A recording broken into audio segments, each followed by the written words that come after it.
జై భీమ్. అక్క మాయావతి గారి నాయకత్వాన్ని బలపరుస్తూ మన దేశంలో ఉత్తర భారతదేశంలో కానీ, దక్షిణ భారతదేశంలో కానీ, మధ్య భారతదేశంలో కానీ రాజకీయ పరిస్థితులు కులాల మీద చూసుకున్నట్లయితే మన ఉత్తర భారతదేశంలో వైశ్యులు, కాయస్థులు సాంఘికంగాను, మేధస్సులోగాను దక్షిణ భారతదేశంలో బ్రాహ్మణులతో సమానంగా ఉంటారని చెప్పేసి చెప్పుకోవచ్చు. వాళ్ళ ఆహార నియమాలు విషయానికి వస్తే దక్కను భారతదేశపు బ్రాహ్మణులు శాకాహారులు అయితే బెంగాల్ కాశ్మీర్ బ్రాహ్మణులు మాత్రం మాంసాహారులు అని చెప్పి చెప్పుకోవచ్చు. దక్షిణ భారతదేశపు అలవాట్లను గుజరాతీలు, మార్వాడీలు, బనియాలు, జైన్లు బ్రాహ్మణేతర కులాలుగా ఉంటారు. ఒక కులం నుంచి ఇంకో కులానికి సులభంగా విలీనం కావాలంటే ఉత్తర భారతదేశంలో కాయస్థులు, దక్షిణ భారతదేశ బ్రాహ్మణేతరులు, దక్కన ద్రావిడ దేశ బ్రాహ్మణేతరుల కలయిక ఆచరణ సాధ్యమవుతుంది. కానీ దక్షిణ భారతదేశపు బ్రాహ్మణుల కలయిక ఉత్తర భారతదేశంలో బ్రాహ్మణులతో అసాధ్యం అని చెప్పేసి, ఒకవేళ ఉపకులాల కలయిక సాధ్యమనుకున్న పక్షంలో బ్రాహ్మణులతో అసాధ్యం. ఒకవేళ ఉపకులాల కలయిక సాధ్యమనుకున్న పక్షంలో ఉపకులాల నిర్మూలన ఖచ్చితంగా కుల నిర్మూలనకు దారితీస్తుందన్న హామీ లేదు. ఇంకో విధంగా చూస్తే ఉపకులాల నిర్మూలన కులాల బలపడడానికి దోహదపడి వాటిని ఇంకా శక్తివంతంగా, మరింత అపకారవంతంగా తయారు చేస్తుంది. ఈ పరిష్కారం ఆచరణలో పెట్టలేనిదే సాధ్యమైనది కాదు. కాబట్టి ఈ పరిష్కారం సరైనది అని త్వరలో నిరూపించబడుతుందని చెప్పేసి చెప్పుకోవచ్చు. కుల నిర్మూలనకు చేపట్టబోయే ఇంకొక కార్యాచరణ ఏమిటంటే కులాంతర సహపంక్తి భోజనాలు.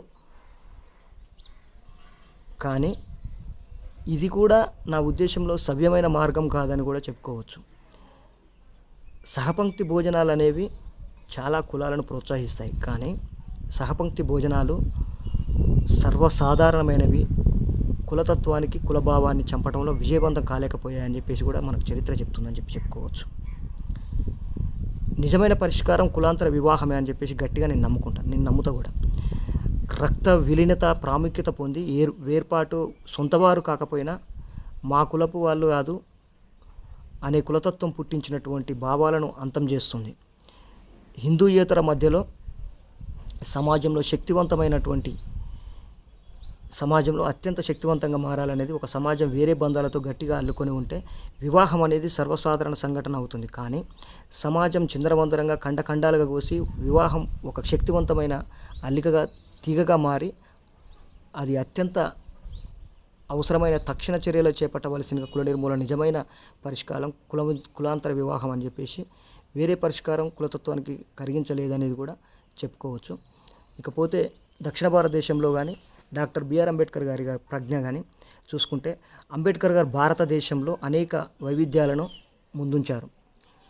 హిందూ మతసారం, కులం, సామాజిక ఆధిపత్యమే రాజకీయాలను పాలిస్తుంది. బ్రాహ్మణ, వైశ్య, కాయస్థులు భారతీయ రాజకీయాల మీద పెత్తందారులు దక్షిణ భారతదేశంలో కానీ ఉత్తర భారతదేశంలో కానీ బలంగా చాటారని చెప్పి చెప్పుకోవచ్చు. ఇక దక్షిణ భారతదేశంలో వచ్చేటప్పటికి కమ్మ, రెడ్డి, వెలమ వంటి కులాలు రాజకీయ పెత్తందారులు అయ్యారని చెప్పేసి చెప్పుకోవచ్చు. రాజకీయాన్ని సామ్యయుతంగా కాకుండా కులాధిపత్య దోపిడీ పద్ధతుల్లో కూడా వాళ్ళు నడిపారని చెప్పి చెప్పుకోవచ్చు. ముఖ్యంగా కమ్మవారు, రెడ్లు దళితులను శ్రమదోపిడీ నిర్దాక్షిణ్యంగా దోచేశారని కూడా చెప్పుకోవచ్చు.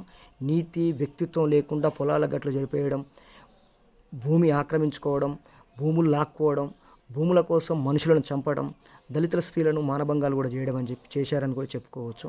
ఈ చరిత్రను తిరగరాసినటువంటి బహుజన్ సమాజ్ పార్టీ చరిత్రలో ఉత్తరప్రదేశ్లో అతిపెద్ద రాష్ట్రమైనటువంటి అక్క మాయావతి గారి నాయకత్వంలో 1000 ఎకరాలు పంచారని చెప్పి చెప్పుకోవచ్చు. మాన్యవర్ కాన్షీరామ్ గారు కూడా ఒక దళిత స్త్రీని 3-4 సార్లు ముఖ్యమంత్రి చేశారని కూడా చెప్పుకోవచ్చు.